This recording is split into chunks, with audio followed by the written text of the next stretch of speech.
हाँ जी, कॉस्ट क्या है जी? कॉस्ट जो हम किसी भी चीज़ के प्रोडक्शन के लिए, सर्विसेज़ के लिए जो हम सरमाया लगाते हैं उसको हम कॉस्ट कहते हैं। ठीक है जी? फिक्स कॉस्ट होती है, वेरिएबल कॉस्ट होती है और सेमी वेरिएबल कॉस्ट होती है। फिक्स कॉस्ट होती है जो आउटपुट के साथ ये प्रोडक्शन कम हो या ज़्यादा हो कंपनी की, वो फिक्स ही रहती है। ठीक है? रेंट है जैसे सैलरी मज़दूरों की देनी है, इस तरह से और बहुत सारी चीज़ें। फिर आ जाते हैं जी वेरिएबल कॉस्ट, ये प्रोडक्शन के बढ़ने से बढ़ जाती है और कम होने से कम हो जाती है। अगर हम प्रोडक्शन ज़्यादा तो मज़दूर ज़्यादा रखने पड़ेंगे, मटीरियल ज़्यादा लगाना पड़ेगा, तो कॉस्ट जो है ये बढ़ जाएगी। इसी तरह से अगर कम चीज़ें बनाएँगे तो हमें लेबर भी कम रखनी पड़ेगी, मटीरियल भी कम लगाना पड़ेगा, तो ये वेरिएबल कॉस्ट कहलाती है। ये प्रोडक्शन के साथ वेरी करती है। सेमी वेरिएबल कॉस्ट या मिक्स कॉस्ट भी इसे कहते हैं। इसमें फिक्स कॉस्ट और वेरिएबल कॉस्ट दोनों आ जाती हैं। मिसाल के तौर पे हमने टेलीफ़ोन का बिल जो है फिक्स करवाया हुआ है कि हमने 1000 कॉल करनी है 1 महीने में। इतना बिल आएगा, ये दो 10,000 बिल आएगा। लेकिन अगर 1000 कॉल से अगर एक भी ऊपर जाएगी तो उसका बिल जो है, बिल का जो रेट है वो कॉल का बदल जाएगा। यानी कि पहले वो अगर 1000 ले रहा था तो अब 1000 से वो ऊपर वेरी करेगा। तो पहले फिक्स था और उसके बाद हमने जो जब उसको 1000 से एक्सीड की हमने कॉल, तो उसने उसके ऊपर जो है रेट बढ़ा दिया, कम नहीं करता या बहुत ज़्यादा बढ़ा देता है या थोड़ा बहुत बढ़ाएगा, तो ये सारा वहाँ क्या हो जाता है कि थोड़ी-सी कॉस्ट होने वाली, इसको हम कहते हैं वेरिएबल कॉस्ट।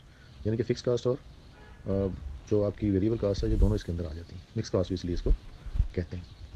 फिर आ जाती है कि डायरेक्ट कॉस्ट क्या होती है? डायरेक्ट कॉस्ट होती है कि आप ऐसी कॉस्ट जो ट्रेसेबल हो।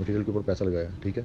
फिर मज़दूरों को वेजेस दिए हैं, ठीक है? ये सारी इस तरह की कॉस्ट जो है, लेबर वगैरह को जो आप वेजेस देते हैं, जो ट्रेसेबल या विज़िबल होती है, उसको हम डायरेक्ट कॉस्ट कहते हैं। इनडायरेक्ट कॉस्ट होती है जो ऐसे एक्सपेंडिचर हो जाते हैं जो चार्जेबल नहीं होते। मिसाल के तौर पे आपने फैक्ट्री के अंदर एक वो रखा हुआ है, गार्ड रखा हुआ है, पीएन रखा हुआ है, या फिर कुछ मैनेजमेंट के लोग हैं जो जिनको आप जो है वो सैलरी वगैरह देते हैं। तो ये सारी की सारी जो है वो इनडायरेक्ट कॉस्ट। इसी तरह आपने एसी वगैरह लगाया हुआ है, प्रोडक्शन में इसका तो काम नहीं है, लेकिन ये कॉस्ट आपकी हो रही है। फिर हो जाता है संकन कास्ट। संकन कास्ट ऐसी कास्ट होती है जिसको आप जो है वो चेंज नहीं कर सकते या उसको रिवर्स नहीं कर सकते, उसको कमी बेशी नहीं कर सकते, उससे प्रॉफिट नहीं ले सकते। मिसाल के तौर पर आपने जब बिजनेस शुरू किया, आपने बिल्डिंग के अंदर पंखे शंखे लगाए, टाइल लगाई, रंग रोगन करवाया, तो ये सारा अब उसका उसको क्या चेंज करना है? फिर जो आपके कास्ट आ गई आगे बस फिनिश हो गया, वो संकन कास्ट कहलाती है।